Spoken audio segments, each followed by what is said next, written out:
Leçon 20. Bye bye attachement. Citation.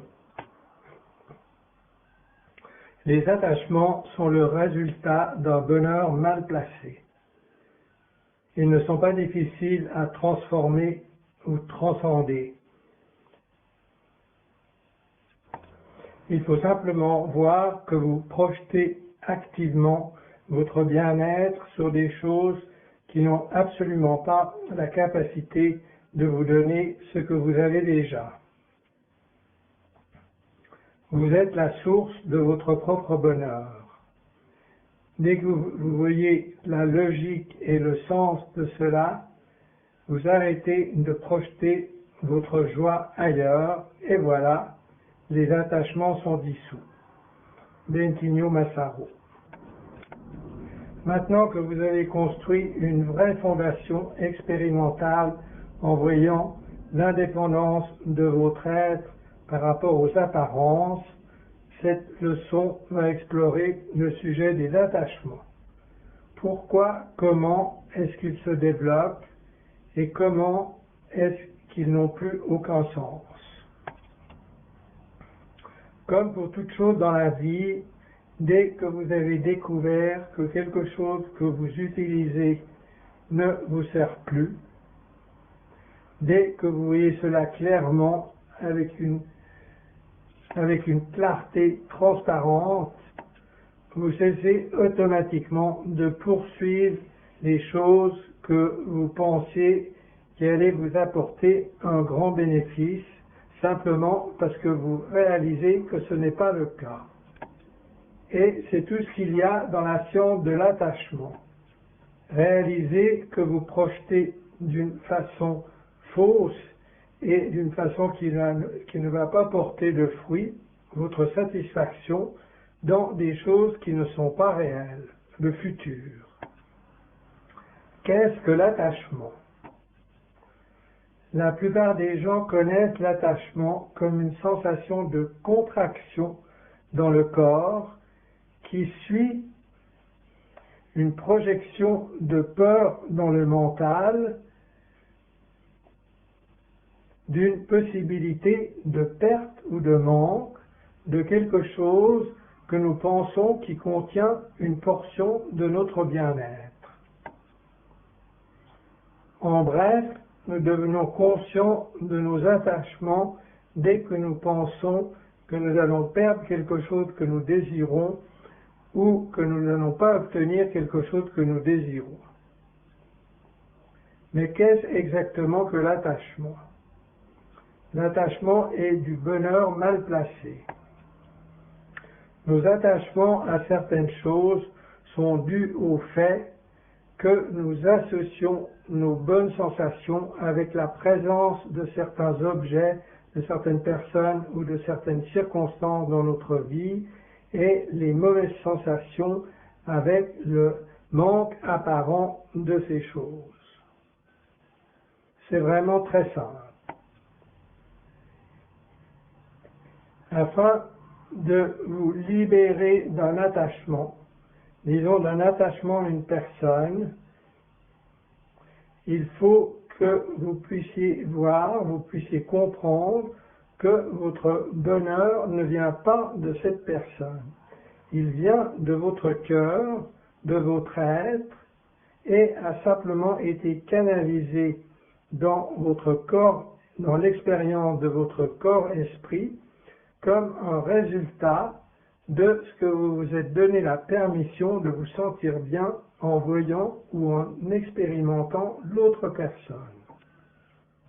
Laissez-moi vous expliquer ça plus en détail. Qu'est-ce qu'une bonne sensation?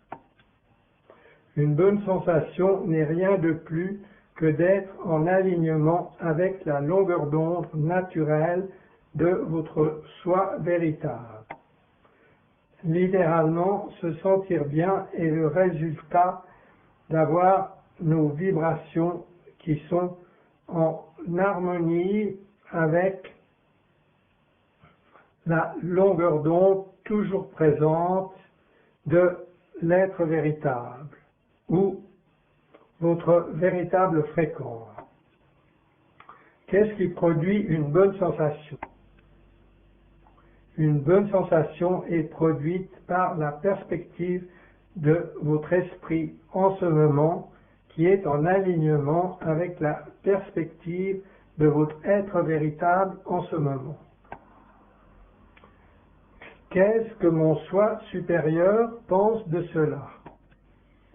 Lorsque vous avez une mauvaise sensation, prenez l'habitude de vous poser cette question. Comment est-ce que mon soi supérieur verrait cette expérience? Est-ce qu'il y projetterait aussi tout le monde que j'y projette? Ou est-ce qu'il le verrait comme un lieu de possibilités infinies, d'abondance sans fin, de véritable foi et d'amour inconditionnel? Si une bonne sensation, une sensation de paix, de joie est relâchée dans votre état d'être par votre perspective d'être en alignement avec la réalité, alors qu'est-ce que c'est qui produit la perspective de votre esprit d'être en alignement avec la perspective de votre être véritable? Une pensée basée sur l'idée de l'abondance en général, ou une certaine vibration de cette pensée. Lorsque nous regardons notre vie et percevons une abondance d'amour, de possibilités, de potentiel, de satisfaction, d'argent, de ressources, la capacité de faire ce que nous voulons faire, le libre arbitre, l'appréciation, etc., nous nous sentons bien parce que c'est de cette manière que notre être véritable perçoit chaque seconde de notre réalité. Citation. Lorsque nous nous sentons bien, cela n'a rien à voir avec les circonstances réelles parce qu'elles sont neutres d'une façon inhérente et n'ont pas de signification. Lorsque nous nous sentons bien, cela signifie que notre façon de voir la vie est alors en alignement avec la façon de voir la vie de notre être véritable. Bentinho Massaro. Je vais expliquer un peu plus ce qui concerne l'abondance. Cependant, je ne vais pas aller très profondément dans le côté pratique de l'abondance et de l'alignement des fréquences, car c'est le but des enseignements sur l'émancipation. Le but de cette leçon et des enseignements sur l'illumination en général est simplement d'avoir une image aussi claire que possible de comment et pourquoi les attachements se forment, ce qu'ils sont, afin que quand ils se présentent, nous puissions appliquer la clarté et la relaxation appropriée pour relâcher ces mauvaises perceptions et nous souvenir de la véritable valeur de notre existence ici et maintenant. Qu'est-ce que l'abondance? L'abondance comme principe de l'existence est l'idée que toute chose est sans fin et à son origine dans une source infinie. Cela se traduit dans notre expérience humaine de la façon suivante. Il n'y a plus qu'assez des quantités infinies pour satisfaire les désirs de tous les êtres. En réalité, l'abondance est un des faits essentiels de la création, car la création est infinie et n'est pas limitée par l'espace ou le temps. Ainsi, l'existence, votre être véritable, ne connaît pas l'existence du manque. Elle ne le comprend pas. Elle ne s'accorde pas avec cette idée, avec cette vibration qui suggère qu'il y a un manque de quelque chose dans l'univers. C'est pourquoi nous nous sentons mal quand nous pensons cela. la source de toutes les émotions négatives, croire au manque. Dès que nous pensons en termes de manque, qui est aussi appelé parfois l'anti-pensée, parce qu'il va contre tout ce qui concerne la création, ce qui se passe est que votre vibration personnelle n'est plus en accord avec la vibration de votre être véritable, qui est l'existence, qui est la création elle-même. La mauvaise sensation est la distance que vous ressentez entre votre vue et la vue véritable de l'existence. C'est la seule raison pour laquelle la plupart des gens sur cette planète se sentent si misérables, si effrayés, si confus, si trahis la plupart du temps. Leurs esprits ont été conditionnés à croire encore et encore à l'existence de quelque chose qui n'existe absolument pas, le manque. Ainsi, chaque fois que vous projetez que quelque chose manque ou que quelque chose pourrait potentiellement manquer un jour, c'est la peur du futur. Que ce soit quelqu'un que vous aimez, que vous imaginez que vous pourriez perdre un jour, ce qui se passe mécaniquement et énergétiquement est que vous essayez de vous séparer des lois fondamentales de la création. En un sens, vous créez un fossé entre vous-même et la fréquence de base de la création, qui est l'amour infini, l'infinité, l'abondance. Vous faites cela chaque fois que vous pensez à quelque chose qui est enraciné dans la pensée que le manque existe ou que le manque pourrait exister un jour. La beauté de cette compréhension est qu'elle coupe le cœur de toutes les souffrances connues de l'humanité. Il n'y a aucun type de souffrance que je ne sois arrivé à tracer jusqu'à l'idée fondamentale du manque. Essayez et voyez pour vous-même.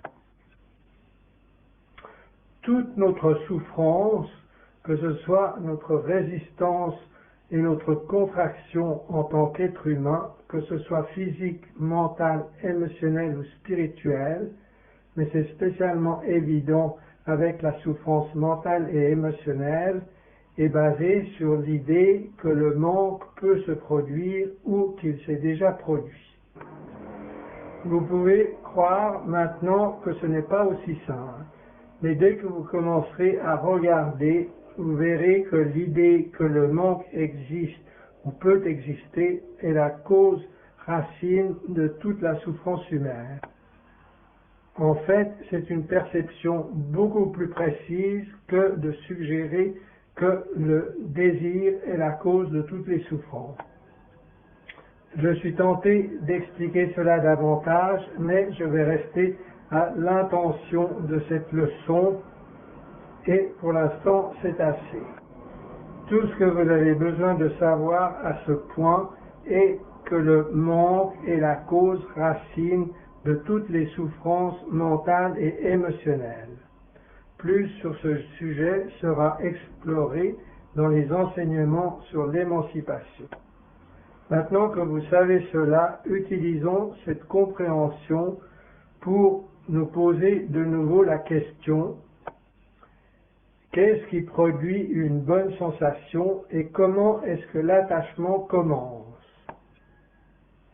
Comme vous avez sans doute pu le déduire, si nous ne croyons pas au manque à aucun niveau de notre être,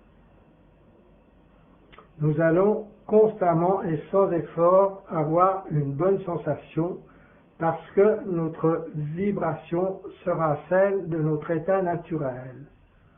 Ainsi, en étant synchronisés, nous nous sentirons bien parce que c'est là-dessus qu'une bonne sensation est basée. Dans notre société, une véritablement bonne sensation est devenue quelque chose de très rare et ainsi nous avons associé se sentir bien avec certaines situations, certaines choses ou certaines personnes. Mais en réalité, lorsque nous regardons cela scientifiquement, nous sommes supposés nous sentir bien tout le temps. C'est notre état naturel. Nous sommes devenus tellement habitués à interpréter et projeter le manque sur toute chose que les rares fois où nous nous sentons bien, c'est parce qu'une certaine apparence est entrée dans notre vie et a produit une pensée enracinée dans l'abondance, qui alors se synchronisait avec notre véritable vibration, et à cause de ce lien, nous avons expérimenté une bonne sensation, une bonne vibration. Cependant, la plupart d'entre nous ne voient pas qu'une bonne sensation est due à l'alignement de notre vue avec la vue de notre soi supérieur. Non, parce que, non à cause d'une perception qui serait entrée, je reprends toute la phrase. Cependant, la plupart d'entre nous ne voient pas qu'une bonne sensation est due à l'alignement de notre vue avec la vue de notre soi supérieur, et non à une apparence qui serait entrée dans notre perception. Un exemple, Lisa et Joshua. C'est une histoire fictive qui ressemble simplement à votre propre histoire. Toutes les similarités entre ces personnages fictifs et ces événements fictifs et ceux qui concernent votre vie sont secondaires. Lisa a appris dès un très jeune âge que le manque est un phénomène réel. Ses parents lui ont dit de faire attention à ne jamais laisser rentrer trop de manque dans sa vie. On lui a appris d'être sûre qu'elle a des assurances pour tout et qu'elle peut faire confiance au gouvernement pour mener une vie sûre. Elle se conduit bien afin de ne pas avoir une expérience de manque d'amour ou une abondance de rejet qui est aussi vue comme un manque. Lisa n'a jamais vu le manque, elle n'a jamais goûté le manque. Mais comme tout le monde qui n'a jamais vraiment rencontré la présence du manque, puisque personne ne l'a rencontré, elle croit quand même que le manque existe quelque part. Et peut-être pas loin, qui sait, il pourrait se présenter à n'importe quel moment. Elle croit tellement dans ce phénomène fictif du manque qu'elle croit qu'il est présent dans sa vie maintenant, même si elle ne l'a jamais vu ou jamais senti en dehors des imageries et des définitions de son mental. Par exemple, elle interprète et définit l'abondance d'espace vital dans sa maison comme le manque d'un compagnon. Et parce qu'elle voit l'abondance de molécules d'air dans sa maison, elle se dit qu'elle ne rencontre jamais les molécules d'une autre peau dans sa maison, sauf lorsqu'elle a des amis qui viennent, et elle croit qu'en ce moment, elle manque d'un compagnon. Comme elle l'a appris par de nombreux films ou histoires, et par l'exemple de papa et maman, elle suppose que les gens doivent avoir un compagnon dans leur maison. Si ce n'est pas le cas, cela veut dire qu'il manque de quelque chose qui est appelé l'amour et que cela signifie qu'ils doivent se sentir seuls. Ainsi, Lisa croit qu'elle se sent seule et pense que quelque chose que personne n'a jamais expérimenté, le manque, est tout autour d'elle. Parce que Lisa a reçu inconsciemment cette empreinte de l'idée que le manque existe d'une certaine manière, elle fait maintenant l'expérience de la seule chose qui n'existe pas dans toute la création, un manque d'amour. C'est ainsi qu'elle se rend compte de la puissance qu'elle a en tant que créateur, en tant que conscience, puisqu'elle peut conjurer d'expériences illusoires d'un phénomène qui va contre la nature infinie de la création. Elle crée l'expérience de la seule chose qui ne peut vraiment jamais se manifester, le manque. Lisa est un co-créateur très puissant, mais elle s'interprète comme un perdant et ainsi elle se positionne comme si elle n'était pas synchronisée avec la vérité de la création, qu'elle est merveilleuse et abondante et elle se sent mal. Alors, l'ami de Lisa, Jack, l'invite à une partie. À cette partie, elle rencontre un des amis de Jack, quelqu'un qu'elle n'a jamais rencontré auparavant. C'est un bel homme, grand, avec des cheveux foncés. Et il a l'air amical et sympathique. Tout à fait l'image qu'elle a de l'abondance.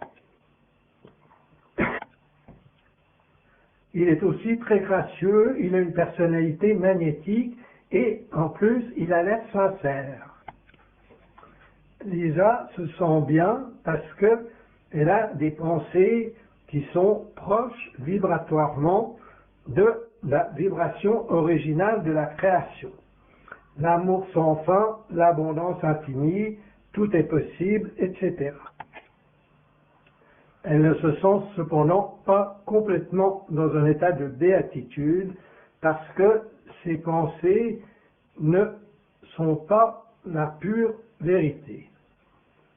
Elles sont seulement marginalement proches de la véritable vibration de l'abondance infinie. Elles ressemblent plus à la vérité que la plupart de ses pensées, mais elles sont encore enracinées dans le jeu de croire au manque.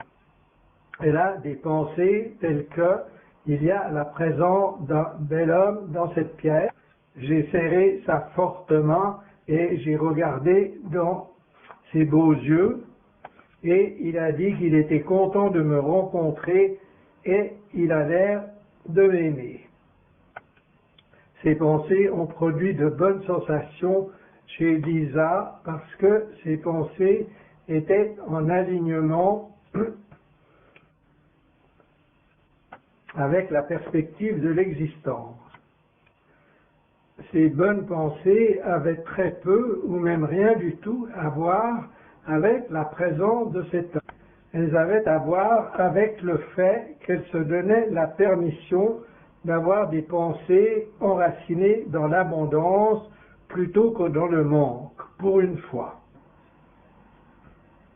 Comme Lisa ne fait pas très souvent l'expérience d'avoir son esprit qui est synchronisé avec le soi supérieur, elle associe maintenant les bonnes sensations avec la présence de cet homme parce que, après tout, elle se sent bien lorsqu'il est là. Elle ne se rend pas compte que c'est parce qu'elle a déplacé sa perspective du manque vers l'abondance que la vibration de son soi est plus proche de la vibration de son être véritable. Ainsi, elle est en train de construire une forte association, un attachement à cet homme. Elle commence à mal placer son bonheur. Elle croit que c'est cet homme qui peut la rendre heureux, qui peut la rendre heureuse. Oh, 2 semaines plus tard, Lisa et Joshua ont eu 4 rendez-vous depuis la partie dans la maison de Jack. Les choses se présentent bien pour Lisa. L'abondance semble être dans son futur et le manque semble avoir disparu dans son passé. Lisa est alors pleine d'espoir, ce qui signifie simplement que l'idée inconsciente dont elle a été conditionnée, qui est que si elle trouve un bon compagnon, qui en plus est beau, alors il y aura une absence de manque et une présence d'abondance. Ainsi, Lisa se trouve dans cette phase incertaine et transitoire d'être entre une vie où elle manquait d'un compagnon, elle manquait d'amour et ainsi expérimentait beaucoup de tristesse et de solitude et le potentiel, mais encore incertain, de se diriger dans la direction de ce qui pourrait être une vie pleine d'abondance d'amour, de mots gentils, d'intimité et la présence de quelqu'un d'autre dans sa maison. C'est pourquoi avoir de bons espoirs crée en même temps une bonne sensation et une mauvaise sensation. Elle ne comprend pas exactement pourquoi elle se sent en même temps bien et mal, mais je pense que vous l'avez déjà compris. Elle fait l'expérience de perspectives enracinées dans l'abondance, ce qui crée de bonnes sensations, parce que l'abondance est tout ce qui existe, mais ce scénario apporte aussi tout son lot de perspectives enracinées dans l'idée que le manque existe et peut exister, ce qui crée de mauvaises sensations parce que le manque n'existe pas. Lorsqu'elle s'imagine, cela va arriver, nous allons être ensemble, il y aura la présence et l'abondance dans ma vie et l'amour, elle se sent vraiment fantastiquement bien. En fait, elle se sent mieux qu'elle ne s'est jamais permis de se sentir. Cependant, elle commence un peu à s'attacher à l'idée que ça va marcher. Elle a projeté son bien-être, son abondance et son bonheur sur l'idée d'un homme extérieur à elle. Et il pourrait mourir, ou il pourrait ne pas l'aimer, ou il pourrait être mesquin, ou trouver quelqu'un d'autre. Ainsi, Lisa se sent bien par rapport à l'idée d'être en abondance avec lui, mais elle se sent inquiète en même temps par l'idée de perdre son bonheur. En fait, s'il partait, il partirait avec son bonheur, qui maintenant est à l'intérieur de lui. S'il mourait, son bonheur mourrait avec lui. Oh, quelle situation difficile! Ce jeu du manque et de l'abondance, du rejet et de l'amour est devenu une épée à double tranchant. Quelque chose qui est compliqué, plus compliqué qu'il n'est nécessaire.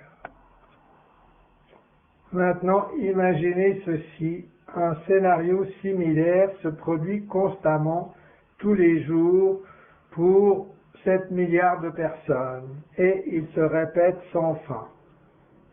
Quelle plaisanterie cosmique! Si l'épisode de Joshua ne fonctionne pas comme un parfait conte de fées pour Lisa, cela va simplement confirmer qu'elle n'est pas digne d'amour, qu'elle est seule, qu'elle est moche, qu'elle est non désirée, etc. Ces idées vont s'enraciner encore plus profondément dans son esprit, jusqu'à ce qu'elle sente qu'il n'y a pas d'espoir possible et qu'elle se ferme à toute idée d'une relation. Elle va se sentir stupide d'avoir cru à l'abondance, même pour une seconde. Et Lisa va devenir encore plus pessimiste et sarcastique. Et elle va enterrer le beau rêve de l'enfant qui était aligné encore plus profondément. Pouvez-vous imaginer qu'en plus d'être non désiré, indigne d'amour et moche, en plus, vous êtes stupidement dans l'illusion? Qu'est-ce que les gens vont penser d'elle? Ce n'est pas possible. Lisa ne veut pas cela. Lisa préfère jouer les choses par la sécurité et s'entourer d'une quantité contrôlée de manque afin qu'elle puisse se protéger de toute surprise de manque dans le futur. Lisa est résolue à tuer définitivement l'enfant qui est à l'intérieur d'elle afin qu'elle ne puisse plus jamais croire de nouveau à l'abondance. Elle veut au moins garder sa dignité qui, croit-elle, signifie être réaliste en croyant que l'amour n'existe pas et qu'il ne faut pas s'ouvrir à trop de possibilités d'une façon générale. Regardez dans le miroir. Maintenant, faites-moi une faveur. Allez dans un endroit dans votre maison où il y a un miroir et regardez vos propres yeux. Lorsque vous vous regardez, vous voyez que vous êtes juste comme l'exemple de Lisa. Admettez-le, ressentez-le, reconnaissez-le. Vous avez aussi cela en vous. Vous avez aussi fait cela, au moins à un certain degré. Vous avez joué ce jeu du manque contre celui de l'abondance, de l'échec contre celui du succès, du réaliste contre celui du rêveur. Et vous en êtes fatigué. Vous êtes fatigué de votre pessimisme, de votre sarcasme et de vos croyances au manque. Vous êtes fatigué de lutter contre votre flux naturel. Prenez un engagement vis-à-vis de vous-même que vous allez toujours continuer à rêver, que vous allez continuer à reconnaître l'abondance sans fin qui est l'existence elle-même et, encore plus important, que vous allez toujours abandonner les croyances au manque dès que vous vous identifiez à elles. Qu'est-ce qu'on peut apprendre de Lisa? On peut beaucoup apprendre de cet exemple de Lisa.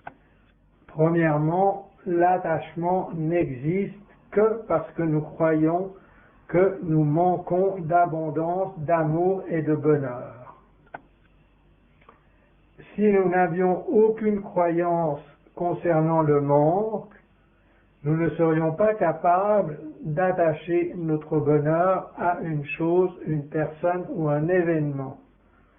Parce que nous serions et nous sentirions une présence infinie d'amour et des possibilités toujours présentes dans notre cœur qui coulent de l'intérieur vers l'extérieur et non de l'extérieur vers l'intérieur.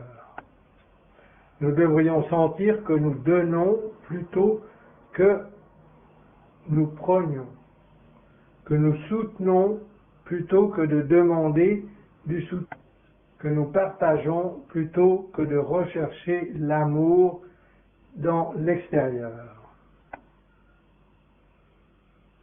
Plus nous allons découvrir que toute la création est à l'intérieur de nous et que nous sommes l'infinité qui crée ce rêve, le moins nous serons capables d'être attachés aux choses. Cela a du sens, non? La science du malheur contre le bonheur est essentiellement très simple. Cela ne signifie pas que nous devenons froids. En fait, notre fontaine de satisfaction et de confiance éternelle coule dans la direction de ceux qui ne savent pas. Que cet amour soit reçu ou non n'a finalement pas d'importance. Nous ne pouvons pas nous arrêter de donner lorsque nous sommes dans cet état d'être, confiants dans l'abondance de notre existence. Pratique quotidienne. Agissez sans attente. Citation. Ceux qui sont motivés seulement par le désir pour les fruits de l'action sont misérables parce qu'ils sont toujours anxieux en ce qui concerne les résultats de ce qu'ils font.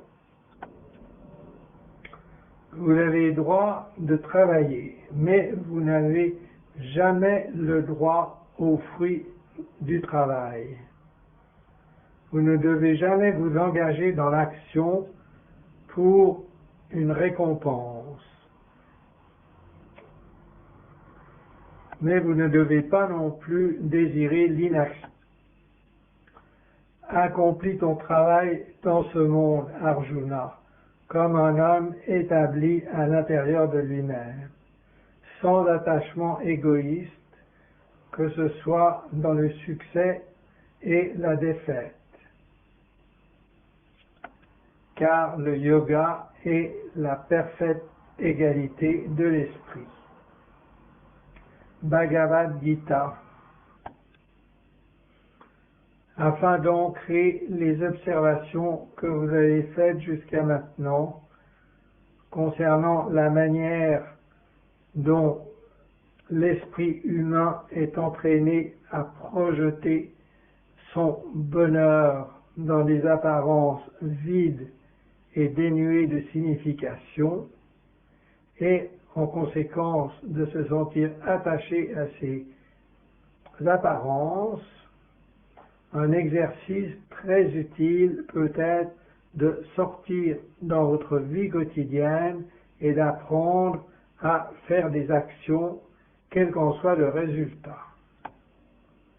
C'est utile de différentes manières. Cela vous aide à vous familiariser avec un état d'être qui est libre d'attachement, d'attente, d'hésitation, de doute, d'espoir, de peur et de perception de mort. L'action désintéressée, ce ne sont pas tellement des actions orientées vers l'idée d'aider les autres. L'action désintéressée, cela signifie simplement que vous apprenez à agir, quel que soit le résultat. Vous agissez en vous basant sur votre intuition plutôt que sur les projections de peur de votre esprit. Toute action accomplie avec aucun besoin de récompense est, d'une certaine manière, une action désintéressée et vous conduit à une plus grande conviction concernant la nature de la réalité. Cela vous montre ce que c'est de vivre en suivant qui vous êtes vraiment et de ne rien attendre de l'extérieur de vous-même qui devrait venir en premier. Apprendre à agir sans attendre d'aucune sorte concernant les résultats de vos actions va directement vous propulser dans une grande béatitude en accomplissant l'harmonie avec votre soi véritable. Ainsi, les attachements sont simplement éradiqués.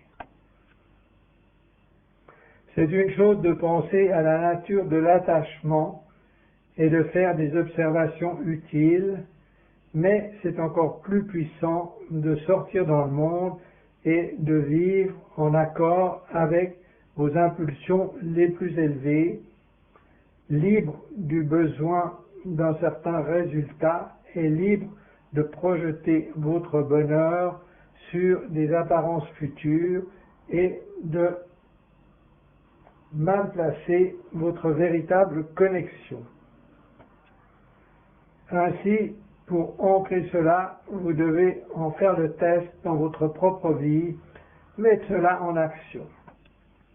Les devoirs. 1. Étudiez cette leçon au moins encore une fois avant de passer à la leçon suivante. 2.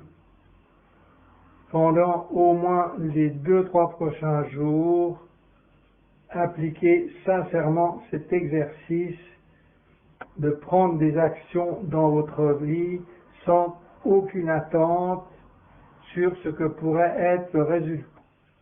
Rappelez-vous, lorsque vous réveillez le matin, de vous centrer dans la présence, d'être ici maintenant, et vous imaginez les actions que vous pourriez entreprendre pendant la journée sans aucun attachement. Imaginez une vie qui coule librement, libre de besoins, d'attentes, d'espoir et de peur. Imaginez une vie où vous sentiriez constamment la satisfaction qui s'écoule du plus profond de votre cœur, qui s'écoule dans ce monde dans toutes les directions et qui enrichit positivement toutes vos actions. Imaginez une vie remplie d'actions, mais libre de manque. À quoi cela ressemblerait? Imaginez-le pendant 5 minutes le matin, au moins pendant les 3 prochains jours. Et vous verrez. Faites ces actions d'abord dans la réalité imaginaire et montrez-vous à quoi cela ressemblerait dans la vie réelle de vivre sans peur, sans hésitation, sans projection future, sans attachement, au mieux de votre capacité et sans vous juger négativement.